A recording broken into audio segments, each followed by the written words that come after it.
Hello everyone, welcome back to Plunge. This is Raj Prithvi. In this session, we are going to discuss about what is Maven and how Maven is going to help developers in performing certain actions or operations repeatedly. So, this is a separate series which is a part of DevOps. Under DevOps, covering this Maven series also, where we are going to discuss a lot of concepts related to Maven. So this is most useful concept, especially for Java developers. If your aim is to work on Java platform, if your aim is to become a Java developer, if you want to become a full stack developer in Java environment, then learning this Maven tool is very much essential and it will be useful for you as a part of your day-to-day activities in your companies. So let's begin with the session. So in this session, we will focus on introduction to Maven introduction. But I am not going to directly with the introduction part. Before going for what is Maven, what are the key features of Maven, let me make you understand what is a build process. So first we will understand what is build process, right?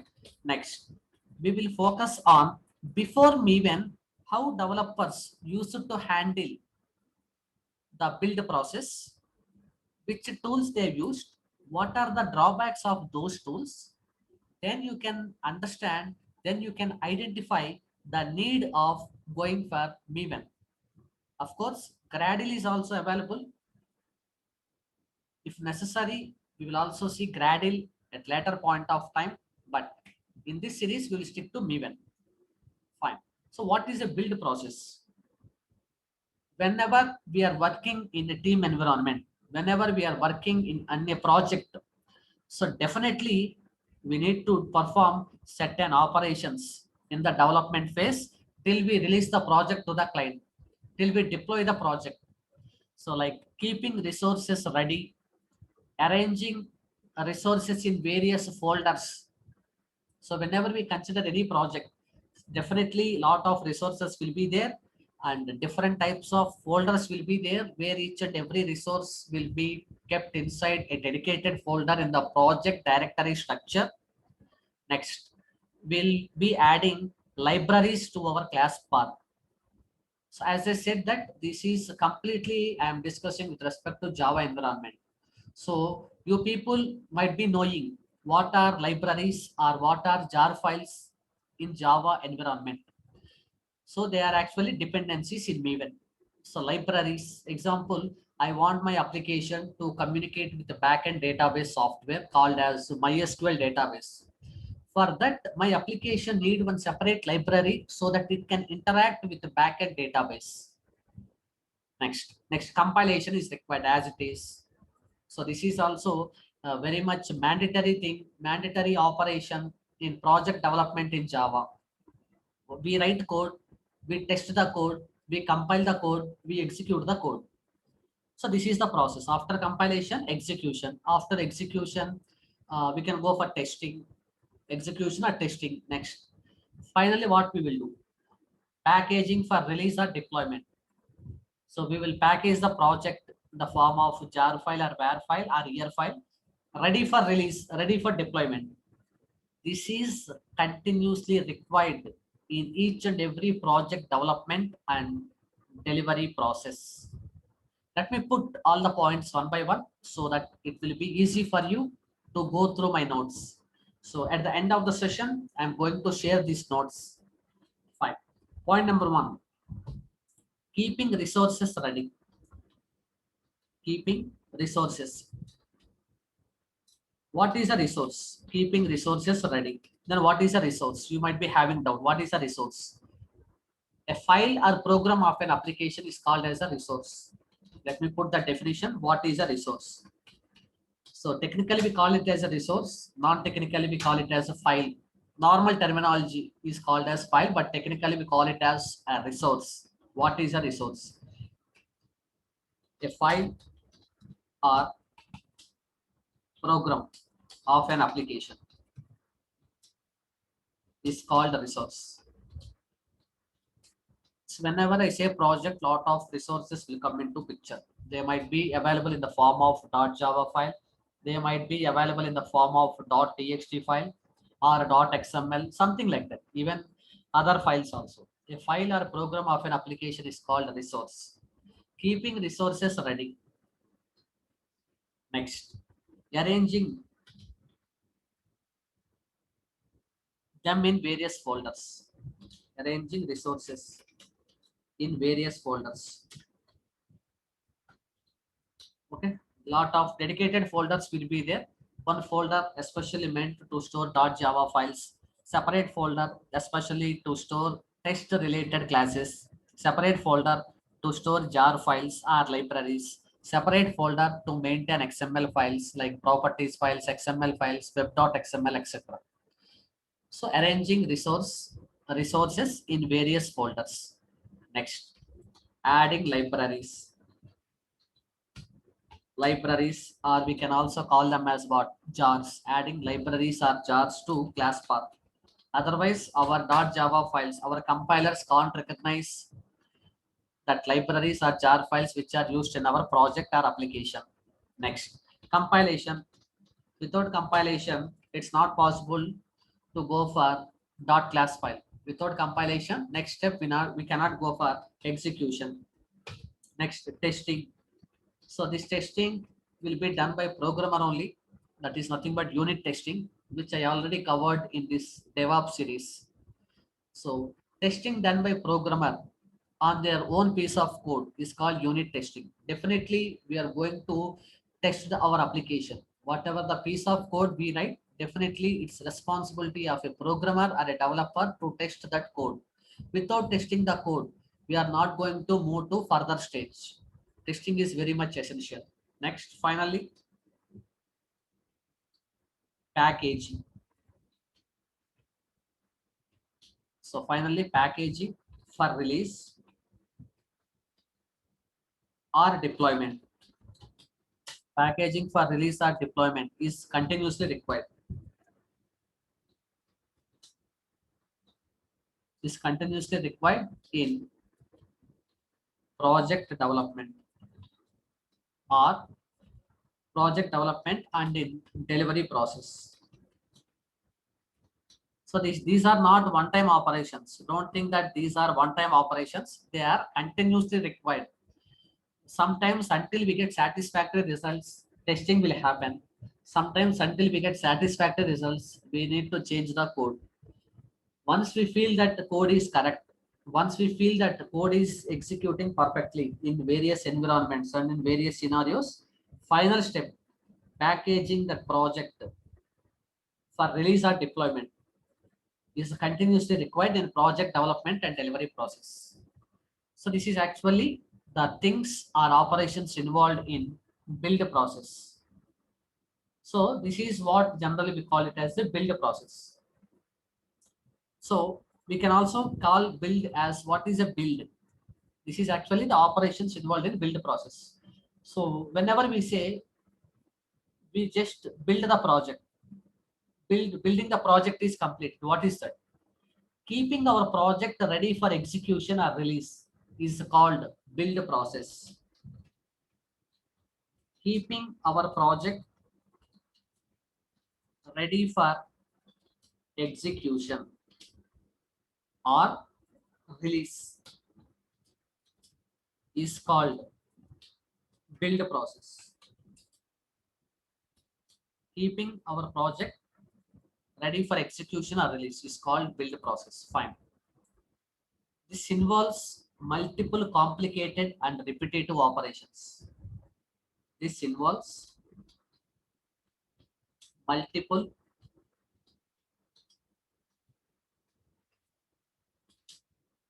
complicated and repetitive operations. Repetitive.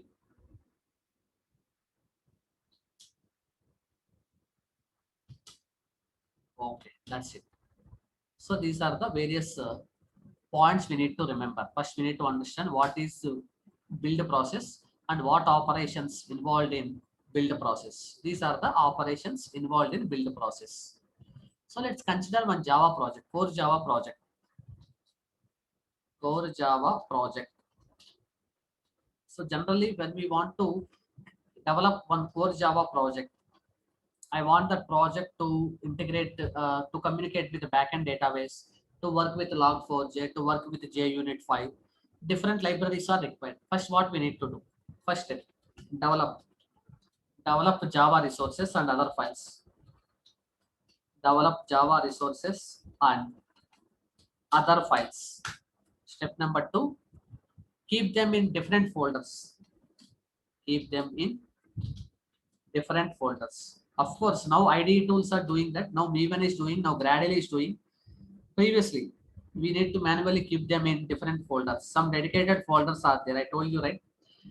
Text files in separate folder, normal source files in a separate folder, library files in a separate folder, properties files or XML files in a separate folder, like that. Next file, next one. Add jars or libraries in class path. Otherwise, what will happen? Compilers don't know what is that library or jar file. Very simple. Next, compilation. Once compilation is success, then we will go for execution. Then R testing. Next, point number 6, packing the application for release. So complete project as is with the same folder, we are not going to deploy. Maintenance will become very difficult. Generally, we will not do that. We will packaging the project for release. Packaging the project either in the form of jar file or var file. What are those things? I will discuss in our later sessions. Packaging the project for release. So like in the form of jar file or in the form of var file, etc. Fine. These are the steps we follow generally. Okay, here don't get confused about testing, because testing means lot of people will feel that testing team will be there, QA team will be there, they'll be doing the testing. Of course, their way of testing is different. Programmer or developer's way of testing is different. So here programmer will do unit testing only. What is unit testing? Programmers testing on their own piece of code is called unit testing. That is called unit testing. Programmers testing on their own piece of code is called what? Unit testing. So just understand the definitions. Then rest of the things will be quite easy to follow. Next. So performing these build process activities manually is having lot of limitations. Assume build process means these activities. See here also I have written same activities with respect to Java project. So if you do this kind of build process activities manually, lot of limitations are available. Let me point out all those limitations which we come across if we follow build process manually, if we follow manual approach. So performing build process activities manually is having lot of limitations. Lot of limitations. Performing build process activities manually is having lot of limitations. Fine. First limitation. Remembering complicated and repetitive operations is very tough. In this programming, Java itself is a complex programming. So lot of libraries, thousands of classes, thousands of interfaces, the huge number of built-in packages. If we want, we can go for user-defined packages. So remembering coding, remembering different libraries itself is a complicated. Apart from that, remembering these complicated and repetitive operations, which I discussed on the top of this, it is very tough. So here, programmer either they need to focus on their coding or they need to focus on arranging all these things manually. So really, it is a complicated process to perform these activities manually. So remembering complicated and repetitive operations is very tough. Point number one. Next, we may mismatch order. Example, without development, is it possible to go for compilation? Without compilation, is it possible to go for execution? First of all, without developing a code, is it possible to go for testing? No. Some order is required, right? First develop, arrange them in dedicated folders. First add libraries to class path, then compile, then execute or test, or next go for package. Then go for packaging the project. Nothing but generating jar file or var file. Some order is required here. So if you manually do these operations, there might be chance of mismatching the order. By mistake, without compilation, directly you go for execution. You will not get output. First of all, it will ask where is the .java file available. So there might be, we may mismatch order if we follow manually. We may mismatch order. The above order, there might be chances of going in wrong way. Instead of step number 2, directly if you go for step number 5 by mistake. So order is not matched there. So where we will end up with n number of problems again. We may mismatch order. Point number 3, third limitation. We may forget certain activities. So definitely, so remembering all these things. See, after developing the project, you have given the project to client. After 6 months, bug reported to maintenance team. So after 6 months or 1 year, some issue is there in the project. Some bug reported in the certain application or phase, reported to maintenance team. Then developer don't know again. I mean, don't know in the sense developer may forget whatever the operations they performed previously. So there might be chances of forgetting certain activities. We may forget certain activities. This is the drawback or limitation. Fourth, doing multiple activities of build process manually, it is really going to waste our time. Every time compile, every time execute, every time testing, every time again packaging, if necessary, again downloading certain jar file, adding them to class path, and again compiling. Really time waste process. So where productivity, of course, if productivity is good also, we cannot deliver the project on time because we will be stuck in performing these activities itself. We may waste our time. We may waste our time in doing this kind of operations. Completely it is going to eat our time like anything. Doing multiple activities of build process manually. Doing multiple activities of build process manually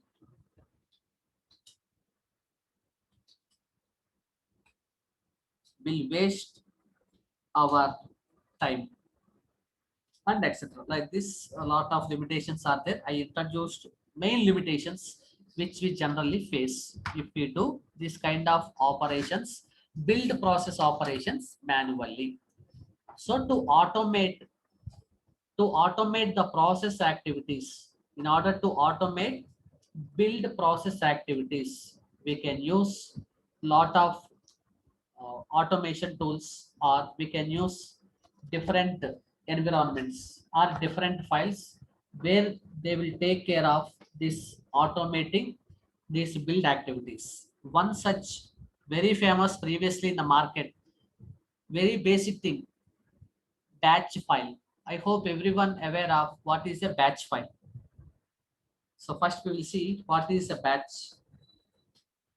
So batch file is nothing but having extension .bat. Extension is bat. So I'm explaining these things with respect to Windows. I'm a Windows user. My explanation will be on Windows system.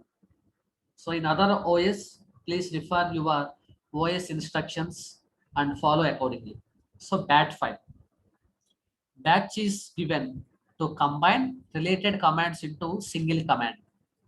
So purpose of this batch is given to combine related commands into single command. Okay, instead of running multiple commands to execute one task or to execute some output or to generate some jar or var file, certain operations, certain commands we need to run from command prompt or from any other tools. So purpose of this bat file is to combine related commands into single command. And by using that single command, we can automate the process. No need to run multiple commands. Just if you run the single command, that single command will do multiple process or multiple operations for us. By using single command, we can automate the process. It will really save our time. Assume you have total you want to write 7 commands to generate some jar or var file. Instead of writing 7 commands, we will write a single command by combining all those 7 commands into single command. And when we run that single command, it will internally it will perform all those 7 operations. That is the power of batch file. So example, I am opening one command prompt. I am typing run.bat. So inside of that bat file, what instructions I have written? Change directory to something T drive. Next, change directory to T drive. Next, create one folder there, mkdir, my project. Example, just I'm giving you just a layout. Just for example, I'm discussing all this concept to understand, to make you understand really what is Maven and all. Next command. So copy source files into destination. Next, setting the path. So if you are from Java background, you know the difference between path and class path. Next, setting class path, something. So completely I'm not going to write, just I'm giving you layout. Setting path, setting class path. Next, running this Java C command -d dot. And you might be knowing what is this Java C. It is a compiler which is used to compile our Java application. What is the purpose of a -d here? So when you want to compile a Java program, when you want to compile a Java application with a package, then after Java C, we go for -d command followed by dot. What is dot here? Dot represents current working directory, where to place destination dot class files on successful compilation. Instead of dot, you can specify any valid directory or folder. Make sure that folder is available to place that compiled dot class files. Next step, execution. So if you want to execute a Java program, Java application with package, generally developing Java application without package, not recommended. So 100% we will stick to packages in our projects. Java space package name dot main class. So these are the steps. All these steps where I'm going to write, I'm going to write inside the bat file. And when I run this example, I saved this with a run. So when I run this command in the command prompt, single command, internally these operations, these steps will be performed automatically. Whenever you do any changes in the source files, when you run this command, again, what it is going to do, it is going to repeat all these operations. So one good advantage. But still we have limitations with respect to batch file. Of course, it is doing enough work, but still developers are not satisfied with whatever the requirements developer is having. Those requirements are not matched with this batch file. Let's see what are the limitations of batch file.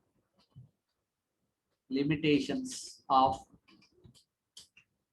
batch file. Conditional execution is not possible. First limitation, conditional execution is not possible. What is a condition? Like we already know, if you are from C language background, C++, Java, .NET, PHP, Python backgrounds, you know conditional operators, conditional statements like if and else if, later, etc. So based on certain conditions, it is not going to execute those operations. So conditional execution type approach is not possible with respect to batch file. Example, after completing step 1, go to step 2. If step 1 is failed, then then go to step 2. If step 3 is failed, then go to step 4 based on conditions. If step 1 is failed, then don't go to step 2. Conditional type of execution not possible. Next, we cannot create dependency among operations. We cannot create dependency among operations. Definitely, it's not possible. Example, without compilation, it's not possible to go for execution. That kind of dependency we cannot create when you work with batch file. Without adding libraries to class path, it's not possible to compile. So without completing the coding, it's not possible to go for testing. So that kind of dependency we cannot create. We cannot maintain also with respect to batch file. Next, very disadvantage. Next, most and dangerous limitation. Jar files or libraries we need to add manually. We need to download that jar file or library. We need to tell to Java by adding it to class path. Example, my requirement is to work with log4j. I need to download the jar file related to log4j and add it to class path. Then only my Java compiler can understand.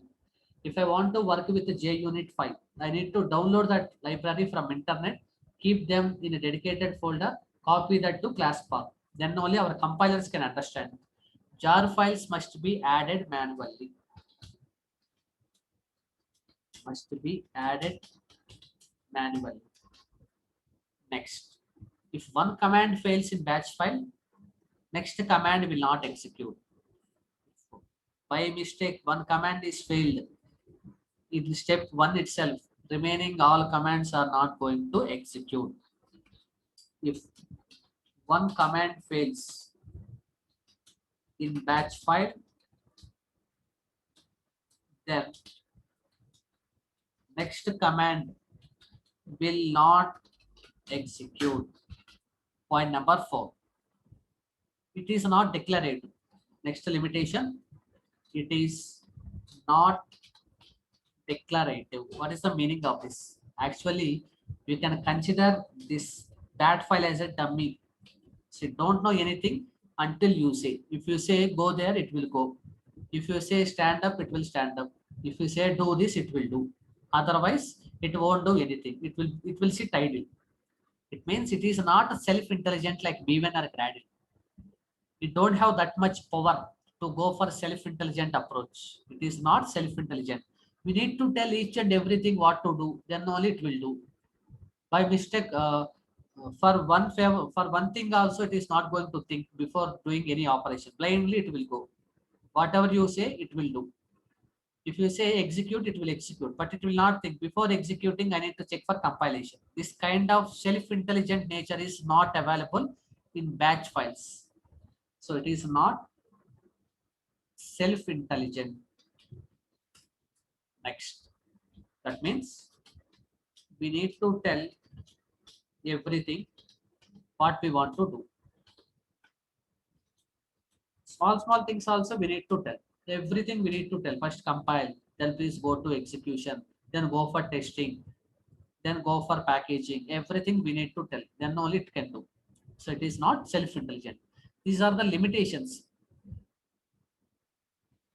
These are the limitations with respect to batch file. And to overcome the above limitations, we got one more tool in the market called ANT. To overcome the above limitations, we got ANT tool. What is ANT? Ant tool, because another neat tool. another need tool, full form. So better than batch file. To overcome above limitations, we got another need tool. Definitely, it is better than batch file. But even it is exactly same as batch file, but we can keep operations as conditional operations. Better than batch file, we have ANT tool. It is exactly same as batch file, but we can keep operations. Conditional execution is possible here, and we can maintain dependency among operations. But even in ANT also, whatever the limitations 3, 4, 5 we covered in batch file, same problems we have in ANT, except conditional execution and creating dependency among operations. Exactly same as or same as batch file, but we can keep operations as conditional operations, and we can maintain dependency among operations. That is the only advantage with the ANT. It did not even this one also have a number of problems. What are the problems I discussed in batch file? Few problems. It will also match with even ANT. Another need tool will match with those limitations up to some extent. To overcome the problems of batch and ANT, batch files and ANT tool, we got Maven tool with lot of advanced features in market. Just to overcome these problems, to overcome above limitations with batch and ANT tools, we got Maven tool introduced with lot of advanced features. With a lot of advanced features, we can consider, if you consider a car, we have manual transmission, automatic transmission. We can consider even as automatic transmission. ANT, batch file are manual transmissions. So we need to manually change the gears. So we don't have that much comfort in manual cars. That much, we don't feel that much convenient, especially in traffic. We need to keep on changing the gears. What about automatic? No need to change gears and all. Just based on your acceleration, it will only maintain the pickup. It will do each and everything. It will automatically do gear shifting internally. So that is you can consider batch and ANT as manual transmissions and Maven automation, Maven automatic transmission. So with lot of advanced features, we are going to discuss each and everything one by one in next session. Next, ANT is just a build tool. So we have ANT, just I discussed. ANT means another need tool. It is just build tool. What about Maven? Maven is a build tool and it is also project management tool. You can consider Maven as a build tool and it is also called as project management tool. Maven is a build tool and project management tool. It is going to manage your project like anything. So how it is going to manage, what it is going to manage will be discussed in key features of Maven. Maven is a build automation tool used primarily for Java projects. Maven is a build automation tool used primarily for Java projects. Used primarily for Java projects. And this particular sessions on Maven are going to help out Java developers and Java trainees in understanding each and every part related to that project as a part of build process. Because when you go to high-end projects where you'll be developing in Spring environment, Hibernate environment, etc., where we'll be working with RESTful APIs, There we are not going to manually develop any folders, not going to manually develop any project directory structures. We will tell to Maven by selecting suitable archetype and by specifying group ID and version and dependencies. Maven is going to take care of all these things. So developer can concentrate on writing their actual application logics like business logic, presentation logic, persistence logic, integration logic, etc. So that is the power of Maven. And before going for rest of the things in Maven, I will conclude this Maven introduction by introducing two more features, two more subtopics under Maven. Archetypes. Terminologies, archetypes. What are archetypes? So a lot of people, when they come across archetypes, they are really confused. What are these archetypes actually? These are nothing but what? Project templates. So if you are aware of how to work with PPTs, Microsoft PowerPoint, PPT, there will be having different types of templates, right? Example, I'm a company manager. I want to present something about our company to the client. I'm a project manager. I want to present that project to the client at the time of, before we start the development, we'll show the diagrams, wireframe diagrams. We will show the flow and we will show how exactly this UI is going to be presented to the end user and all. There we will be selecting the templates, right? Before I start preparing that PPT, I'll be selecting different types of templates from list of templates available in PPT in that PowerPoint.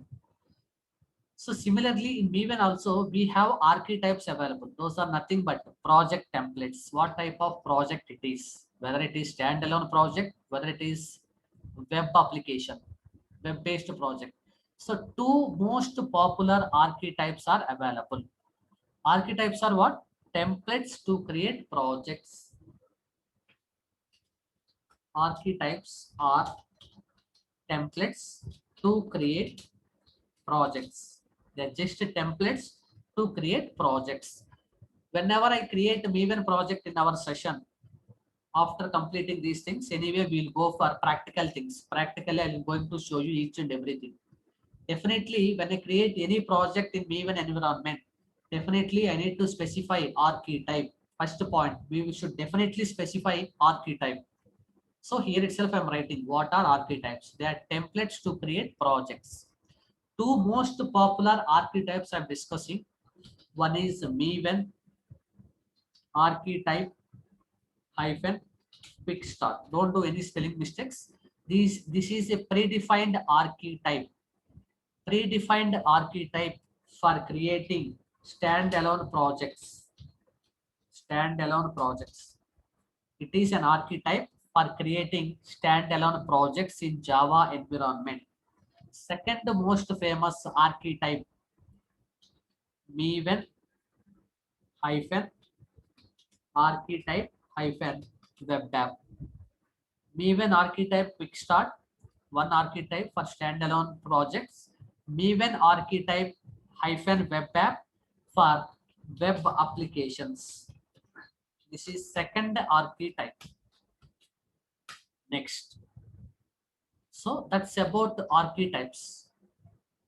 How we can specify archetype and all will be discussed in our upcoming sessions whenever I start implementing project in Maven environment.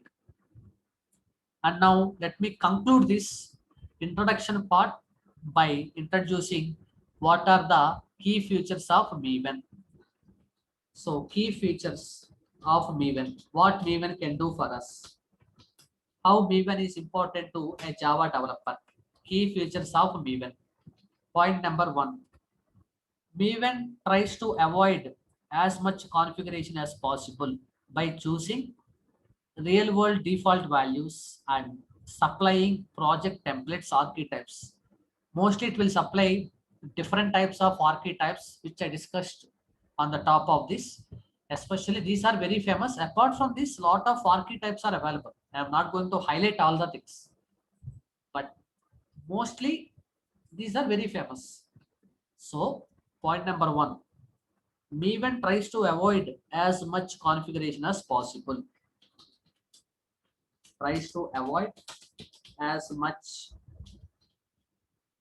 configuration as possible. It will try to avoid as much configuration as possible by choosing default by choosing real world default values and supplying project templates, nothing but archetypes, and supplying project templates. Fine. This is one of the important feature generally we come across in Maven starting. Can download jar files dynamically. One more beautiful point, one of the most important feature in Maven. Download, it has the capability to download jar files dynamically from internet. You tell to Maven what is your requirement. Hey Maven, I want to work with database software called as PostgreSQL. Then specify artifact ID, group ID, which version of library you need. Maven is going to take care of downloading that particular library or jar file from internet. From remote repository, it will download to local repository. From local repository, that library will be taken and it will be added to our class path dynamically. See, you can understand the power of Maven here. You no need to download that jar file. Just stay connected to internet if you are working with that jar file for the first time. Next time, if you don't have internet connection also, no problem, because first it will check whether that particular jar file or library available in local repository. If not, then only it will go to remote repository. When we even want to go to remote repository and check for necessary library and download it to local repository, definitely internet connection is required. But if that particular library is available in local repository, then internet connection is also not required. It can happily pick or take that particular library from local repository and it will add to class path. Point number 3, can maintain multiple repositories having jar files, plugins, etc. It has the capability to maintain multiple repositories having jar files, plugins, etc. Having jar files, plugins, etc. So it has the capability to work with the multiple repositories. Next, provides standard project directory structures. One more important feature, provides standard directory, standard project directory structure. So through archetype, you tell to Maven, provides standard project directory structures. Through archetype, we tell to Maven, this is a project related to standalone application. This is a project related to web application. Accordingly, it is going to create a standard project directory structure where finally we will generate that jar file or var file according to our requirement. Standard directory structure. So common for all Maven projects if it is web. Common for all Java projects related to Maven if it is standalone projects. Next, allows to develop multiple module projects. Even it has the capability allowing us to develop multiple module projects. Allows to develop multiple module projects. Point number 6, has the capability to generate jar file or var file or even year file. Has the capability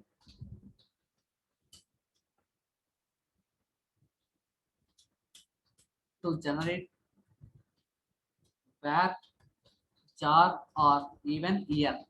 So you tell to Maven finally how you want that project to be packaged, either in the form of jar file, Java application archive, year file, enterprise application archive, var file, web application archive. Full forms also I'm writing.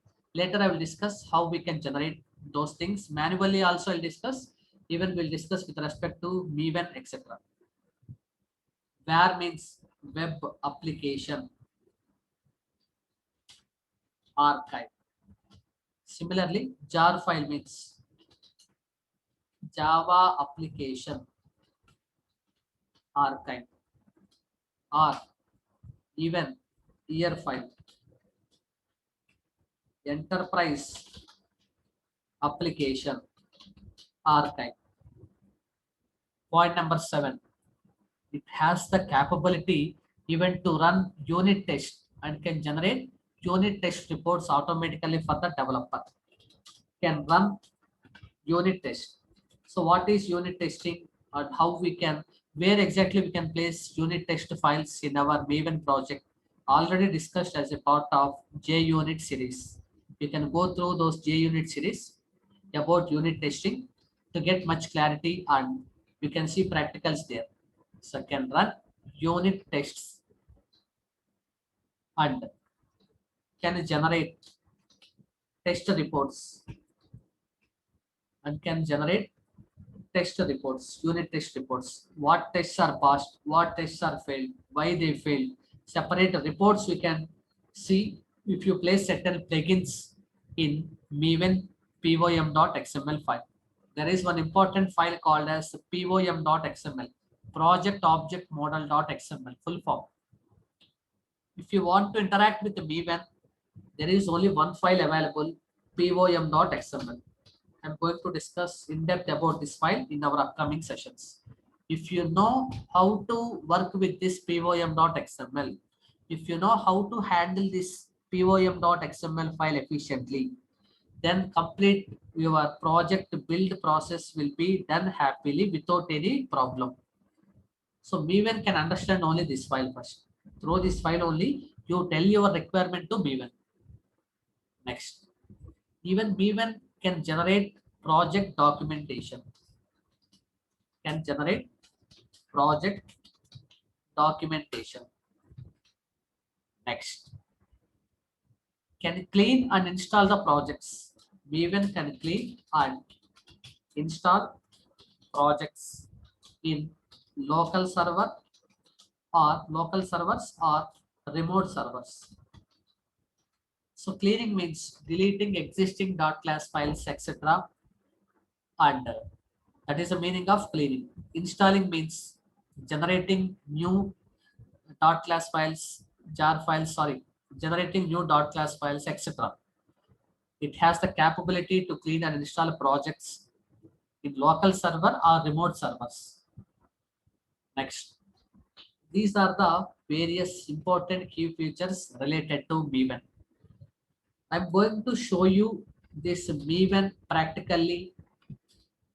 Maven can be used as, I'm going to show you this Maven practically. First from command line, CLI, command line interface. Directly, I'm not going to go for tool-based approach. First, I'll complete CLI, which is nothing but command line interface. Second, I will go through IDE. IDE means integrated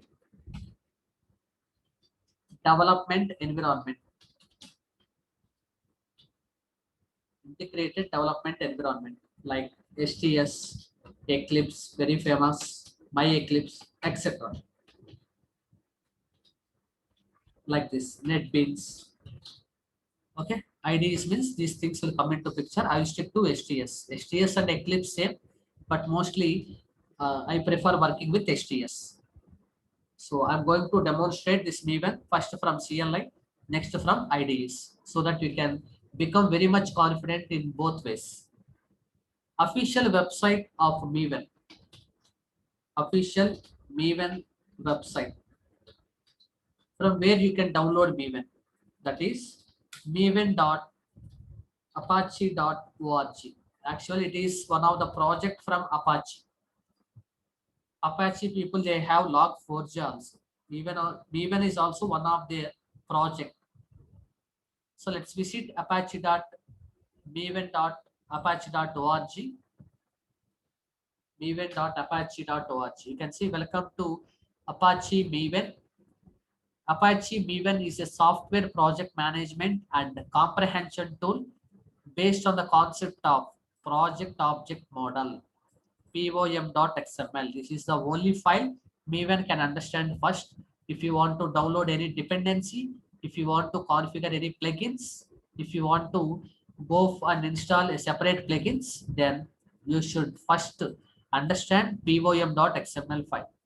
Maven can manage a project's build, reporting, and documentation from central piece of information. If you think that Maven could help your project, you can find out more information about Maven. Just if you want much information about Maven, just go to about Maven and you can get lot of points. Whatever the points I covered here, that's more than enough. Still, if you want to go in depth, if you want to cover even lot of points, then definitely you can visit this site, get much information by clicking on list of some of its main features. So here, download, install, run Maven. So if you want to download Maven, just click on this link, download in the left hand side of this home page. I already downloaded Maven in my system. In my next session, I'm going to demonstrate how to download and how to install Maven in our systems. Anyway, I'm going to uninstall that from my system. By the time I start next session, I will uninstall, and in front of you, I will install Maven once again, and I will show you the installation part by part. But as of now, Maven is already there.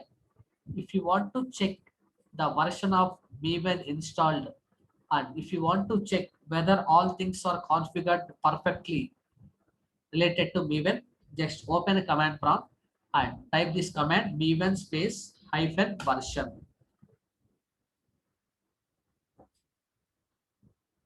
Okay, it is not full form, shortcut MVN space hyphen version. If you observe here, I installed Maven version 3.6.3. Next, Maven home is available in T drive software folders under Apache Maven 3.6.3-bin, Apache Maven 3.6.3 bin.